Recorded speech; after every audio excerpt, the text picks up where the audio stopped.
how else could we deal with something where there's a prompt and motivation is high, but our ability to actually do it is low, and so it makes the behavior really hard. Hello, and welcome to this week's episode of the Tiff and Tony Show. Good morning and hello, everybody. Tony, how are you doing today? I am very well, thank you very much. Good morning and welcome to this wonderful Tiff and Tony show this morning. How are you doing? I am okay. Thank you for asking. I am eager to talk about this behavior model that we're going to talk about today. I want you to preface it, introduce it, let us know what it is. Yeah, absolutely. So we're talking about kind of creating more or less tiny habits or different behaviors, right? We've talked about tiny habits before, but this is looking at our behavior and how we respond to things. You can't make something happen without behaviors. We've talked about goal setting, right? You can set a goal, and that goal might be to lose weight. But if you don't create a set of behaviors that will help you lose weight, then you're not going to get to lose weight, right? So you've got to actually look at the behavior. If you look at a bank wanting more people to save, they could say save money, but that's not giving them a behavior. Taking your change from your grocery shopping and putting it into a bank account is a behavior, right? And so you've got to create this behavior. The first word that pops into my mind is we need some sort of motivation, right? Like someone can tell you, like you said, a bank can tell you to save money. Okay, but why? Maybe someone doesn't understand why we need to save money.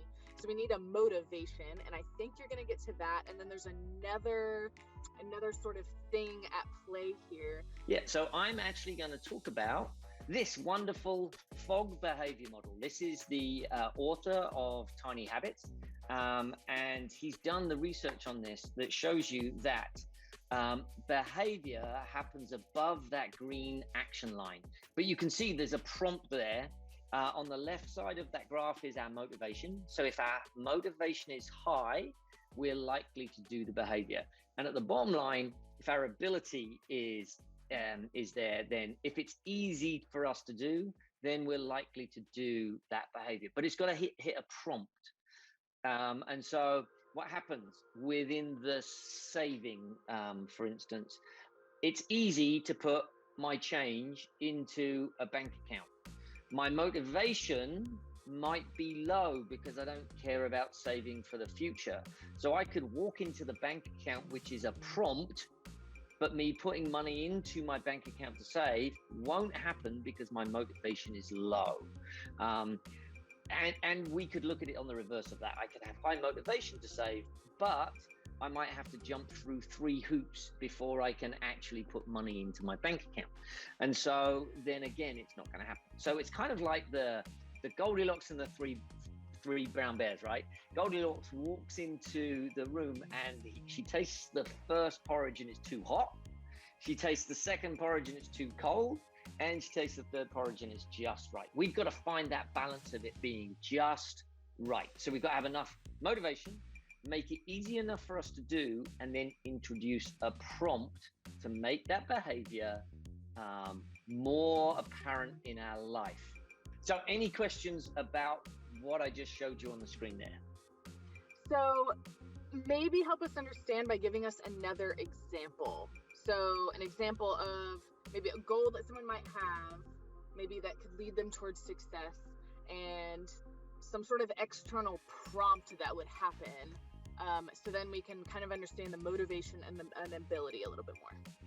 Excellent. Yes. So I have my journal right here, right?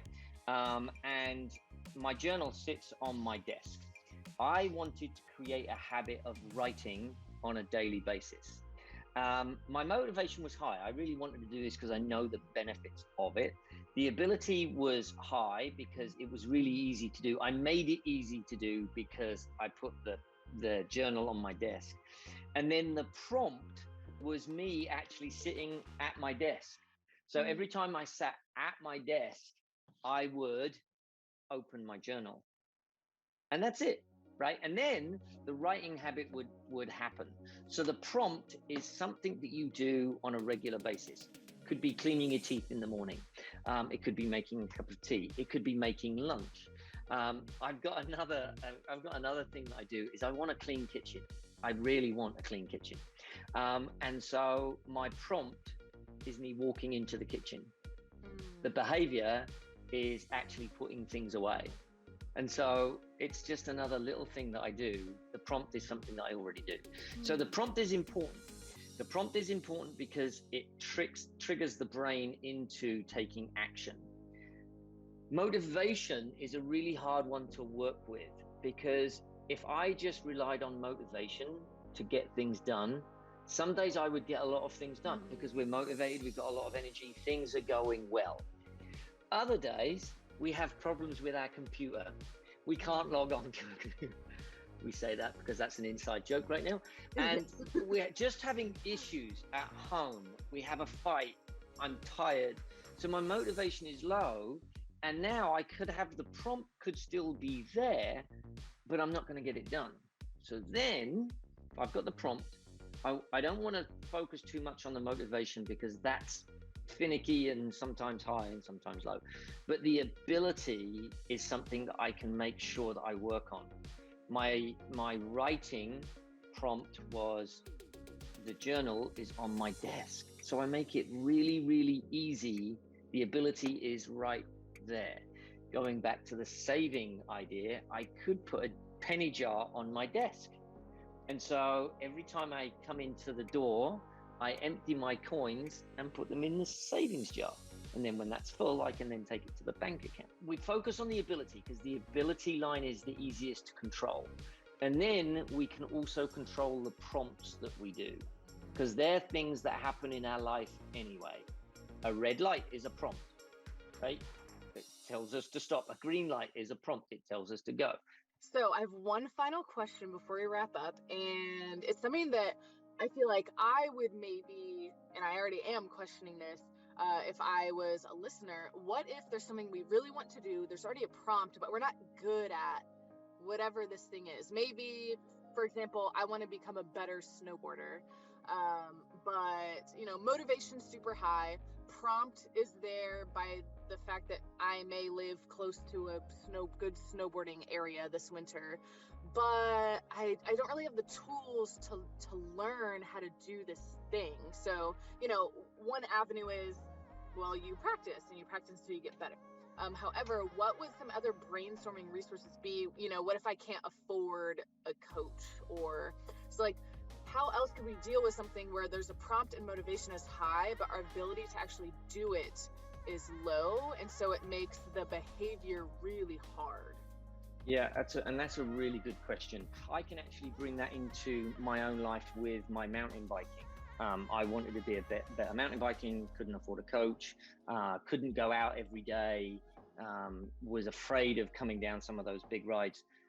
So I figured out a way to improve my ability in the easiest way possible: YouTube.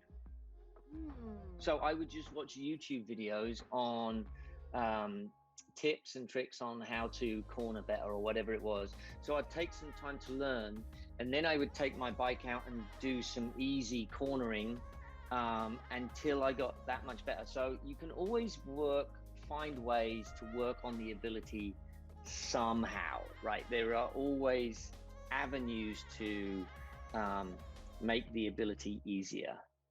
Whatever that is, you've got to be kind of creative in that. And like I said, this is YouTube channels on virtually anything now, so just watch YouTube. Yes. Okay. I love that, because that really challenges us to get creative, resourceful, think outside the box of maybe free or inexpensive ways that we can hone in to increase our ability when there's motivation and when there's a prompt, so that we can reach these goals. And the only way to reach our goals is through action and behavior. So we've come full circle. Thank you again for a wonderful life skill, a tool that anyone can use in their life.